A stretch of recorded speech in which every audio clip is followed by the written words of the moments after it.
Oi, pessoal, a gente está aqui hoje com a diretora do filme Iris e com a atriz principal, e a gente vai conversar com elas em inglês para saber tudo sobre o filme, e depois essa live vai estar disponibilizada com legendas para quem não conseguir entender o que elas vão falar, então a gente vai botar a legenda para todo mundo saber. So, hello ladies, how are you? Hi. So, where are you guys at now? Where are you guys now? Diana, are you in New York? Yeah, I'm in Brooklyn. And Alice too? I'm in New York too, yeah. Yeah. And how did you guys meet? Through casting, or you knew each other before? No, Yeah. casting. Yeah, we met through casting. I'm really happy to meet you. And when was it? I mean, when did you make the film? When did you get acquainted? And tell us a little bit about, then we're gonna know about the story and all that. But I mean, when you guys met and all that, tell us a little bit about that. We had a casting agency, and they got us with Alice. Yeah. And it was a few years ago, actually. It's been a while. In a couple of years, yeah. Yeah, so it was down between Alice and another girl, and at the end, Alice got it. Yeah. Okay, cool. And when did you write your script, or you had somebody else writing it? What's your idea? I wrote it with somebody else. It was my idea, but I wrote it with David Cargis. Mm-hmm. So it was both of us wrote it. He was up for a second in the movie. Yeah. Yeah. Okay, and then when so it's an independent film, right? So was it hard to do? How did you raise money for it? I mean, how was the process of putting it together? I mean, tell us a little bit about that, because this is an independent film festival, and people are interested about this kind of things, right? Because a lot of people are starting, so they want to know the ways that we have to go through to do this thing. I had an investor. So I had shot a short a few years before that they invested in, and they liked it. So then I, put a whole proposal, and they were interested in shooting a feature. But it took a while of me just talking about shooting something for a really long time to find an investor. Mm-hmm. And this is your first feature film? Yes. Okay. And how did you come up with the idea? I mean, did something happen, or how was it? How was the process of having the idea and all that? The idea started, it was completely different. And then little by little, it just changed. Like in the beginning, it wasn't so dark. And then I kind of just wanted to shoot something darker. So that's how it turned into a dark. Originally, it wasn't horror in any ways.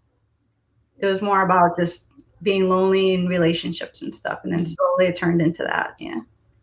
And it's interesting because you get this feeling that the film, it's a very touching, I mean, the character, it's a very touching character, I mean, and the relationships that she has in the film and all that, and then you feel that it goes somewhere else. You start with the story, and then you go with the story. It could be, I mean, it doesn't start out as being, a genre film. It starts out as being, and when do you think that you had this idea of going darker in the story? I mean, what provoked that? What was the trigger point? It's a lot of people who don't do online dating always tell women oh, you have to be careful. Which is true with everybody, but generally people don't say that to men. So it's kind of like the opposite of just saying, a woman can do things, But that just, I don't know. I was talking to people, and then little by little that came that idea. Because men are never told oh, be careful who you date or who you meet, or so they always feel safe. It's a little bit of privilege, I guess that they have. And Alice, when you went to to do the casting to do the test for the film and all that, how did you feel about the story? I mean, was it something that you felt close to you at that moment in your career to do something like that? Is that what how was it for you? That's a great question. I definitely when I first read it was really drawn to kind of how many different facets of this person you see, what she's chasing after, the level of emotion that's involved, not really being able to let go of the past, but also just all of her interests like music and photography and all of I saw a character that was kind of really fully fleshed, and also the part of that you find out later is because she is technically that old, but this old soul was really something that I was very drawn to, of someone who kind of is wise beyond her years in that way. Yeah. Really nice. Yeah, I mean, this appealing characters is, I guess, as I'm an actress and a director too. So, I mean, I guess this characters, like as a writer too, I mean, we are drawn to characters that have something that we connect in a certain way. And then, I think that characters speak to us sometimes. And then we want to be near them. And I think that's a very interesting thing. And don't you guys think that a lot of films now are exploring these new ways of relating to people and the internet and all that? And I think that in this film it's a totally different vision of how to approach the question. How do you feel about these films that are? I mean, have you seen other films? I mean, because there is no, like, when you do a character as an actor or as a director or a writer, sometimes you go look for other films and other things to get an inspiration, or even a research, to do a little research. And these new things, these new languages and new topics that we're talking about now, we don't have the back. It's new, so we don't have like the basement for that. So we need to come up with new emotions and new things. How was the process of developing your character to do this particular Iris? Developing the character in terms of like dating, or just in general, or I don't know. Did you use that tool for developing the character?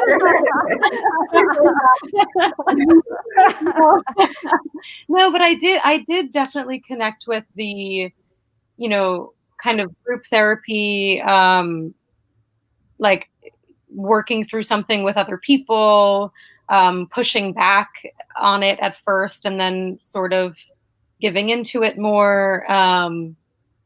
And yeah, I mean, it was just a really, really fun shoot. We shot overnight. We shot I think most of the shoot was overnight. Overnight shoot. Yeah, there are a lot of nights. Yeah. How long? For how many days? How many days did you shoot? Oh, we how had long did it took to? Yeah, it took like about a month, but we had 19 shooting days. Yeah, we shot it like around this time. It was October to November. So halfway through, it started getting a little cold. Yeah. I can hear it myself sometimes. I'm like, oh. Yeah, in the beginning, it was all warm, and then it got a little cold, and we were dealing a little bit with like wind. But also that had to do a lot with, we wanted to make sure everybody else was dressed for warmer weather, and then Iris is all covered up. So we're trying to beat the weather a little bit. One thing that I think I love, I think it's lovely, the photography of the film. It's beautiful. And I love also the props and the place. Iris place is amazing. I mean, I love that, and the dresses and everything, the way she dresses. That style, that old style, that vintage style, let's say. Yeah. Is this you think that's an element because of the story of Iris? That's why she dressed this way, and the house here. Yeah. So like now all that stuff is in, so it looks like, oh, she's just in style, but that's just her with her old stuff. Okay. So she has, if her apartment was modern, it wouldn't really make sense with the person that she is. So yeah, she just fits in the street like she's just in fashion. But yeah, all her stuff is 100 years old. Yeah, but you could. I mean, I lived in Los Angeles for many years, like, and I mean, New York, I guess, is the same. I mean, you dress up whatever you want, right? Yeah. Like if you want to dress up like 40s, okay, I have a 40s style, so I'm gonna, walk around, wearing like vintage dresses and all that. So if it was in another country, maybe it's not as common, I think. But in the States, it could be. So when you start seeing the movie, you don't understand. You don't think that this is. You see that's particular. She has a style, but you don't think this is related to the story until you get to understand the story. I feel like most people, when you get to a certain age and you kind of get a little stuck in your style. So you see like older women, maybe they like stuff from, when they were younger. But when you look young, it just looks like you just like that stuff. It doesn't look like you're stuck. But Iris is a little stuck. Yeah. And our whole, I mean, it's such a testament to the DP and the whole crew did such a great job with costuming and with set design. I mean, it really transports you like right there. Yeah, that apartment was made from scratch. It's not a real apartment. It's a whole set. So really, it is. Wow, but it has so much personality. Yeah, I really thought somebody lived there, actually. Yeah, no, I wish I lived there. It's a perfect apartment. Yeah, no, I was wondering if is this a director's house? And I mean, well, it could be. This is like an independent film, right? But yeah, and we had a really good production designer, Rocio, and she made that from scratch. So, and it's also made in one big room, so we can move from area to area without having to cut. So there's like a lot of long shots throughout the whole entire. Right. Yeah. And what about the color palette of the film? It's very interesting too. Yeah, it's all pretty much based on, I think it's 1940s or 30s, but it's generally of when Iris was young. So it's a lot of teals and like peach colors and just more vintagey colors. Yeah, which her whole apartment is that color palette in all her clothes. Yeah, so and then it's color palette. Yeah. Sorry. I was going to ask if this was intentional. I mean, if you did this research, okay, I want to, get this vibe, get this, feeling. So I'm going to use this color palette because I think this will work well with the, Yeah. Yeah, no, I gave an idea, and then the production designer, Rocio, she kind of looked into the time period and what the major colors that were in, to give it that feel. Wow, that's great. So you guys, the film, I mean, when you sent to the festival, I mean, have you guys sent out to many festivals? I mean, you're getting distribution. How is it right now? We just started, so we're still waiting for a lot of responses, and we're looking for distribution. You're doing the festival circuit right now. So we are so honored to have your film here in Brazil. It's the first film festival, so. Oh, that's amazing. I feel so honored that you're at the Hot Carter. I mean, I hope it's going to be great for you guys and that you're going to get some exposure. And what's next for you, Diana? I want to do something else, but with COVID, it's kind of a little bit slowed down for now. So we'll see. I'm just trying to deal with Iris and see where it goes and find distribution and stuff. Yeah, when you do a film, it takes years, right? It takes years to make it, then it takes years after that. I mean, it's a lifetime. What about you, Alice? Tell me a little bit. Are you working on a new project already, or are you waiting? What you're doing? A little bit of both. And thank you so much for having us. This is, I mean, such a pleasure to be a part of this festival. And yeah, so I have a couple things coming out. I'm part of Monsterland on Hulu, which is a new show on another kind of thriller horror genre. Yeah. And then I have a part in The Trial of the Chicago 7 that'll be coming out on Netflix both in October. And then I'll watch it. Please send me the information. I want to see everything you are in now. Yes, of course. I would love that. Thank you so much. Yeah, I'm excited. Okay, ladies. Do you want to tell me something else that I haven't asked? Because, tonight we had an interviewer, but he couldn't make it. So I'm interviewing you guys, but I'm not good at it, maybe. Just like girl talk here, right? So we can say whatever we want, basically. Dan, do you want to go first? No, I can't really think of anything right now. I know I'll think of something right after. I have a question for Diana then. Diana, okay, Alice answered that question, but you haven't. Did you do some lab, like doing online dating to do the film or developing the story? I've done way too much of it. That's where I got a lot of the ideas from. Like also like the bad dates she goes on. So like, yeah, I've done a lot of research. You know, I've been like rejecting the idea of the online dating thing. I'm very reserved. I mean, I don't like the exposure of, you know, doing the online dating thing. And so I have some of my girlfriends, they're like, oh, but you're never going to have a relationship if you don't go online dating because, you know, this is how people do now. I said, I'm like Iris. I'm from another time, right? It has to happen differently for me. I feel that same way too. Yeah. It's hard though, because everybody now, like, I don't know, before COVID, if you went to the bar, nobody talks to anybody. Everybody's on their phone anyways. Yeah. So now I don't know how it's going to be. COVID changes everything, but that's true. Well, now we can't touch anybody or do anything because of COVID. I mean, Iris would need 3 dates to be able to eat. But you know, this is very, very interesting point if you think about it, because before COVID, we were too much on the cell phone, like nobody talked to each other, not even at home. I mean, people would go sit to have dinner, right? And they would be on their phone, so nobody talked to each other and all that. And then COVID came, and then it cut out all the you know, personal contact. And people were forced to go to the internet to have the contact like we are doing now, which is amazing. I mean, for the festival, it's great. So maybe if you were the festival and we were like normal setup in the cinemas and all that, maybe we could make it happen to have you come here to join us, or maybe not.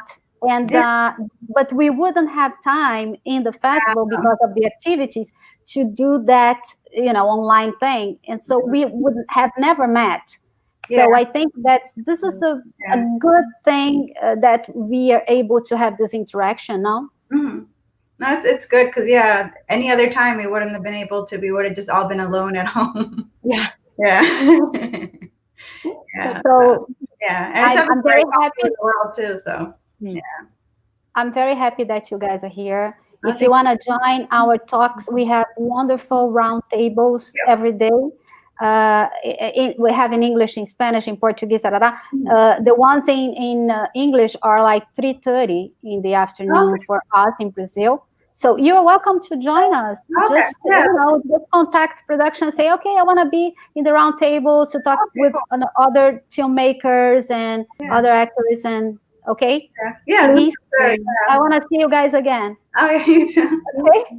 Thank you for being here. Thank you so much. This is such a pleasure. Yeah, thank you for the opportunity. Pleasure to have you too. Okay, we're going to cut out. Tchau, pessoal. Espero que vocês tenham gostado dessas maravilhosas aqui que estão no Rock Horror. O filme delas é o primeiro festival que elas estão, é o Rock Horror. Então vamos lá ao nosso cinema virtual para assistir o filme delas. Eu vou cortar aqui agora. Então tá, boa noite. Mais tarde a gente se encontra para a entrevista do Dig, que vai tocar hoje a banda Balba. Só um minutinho.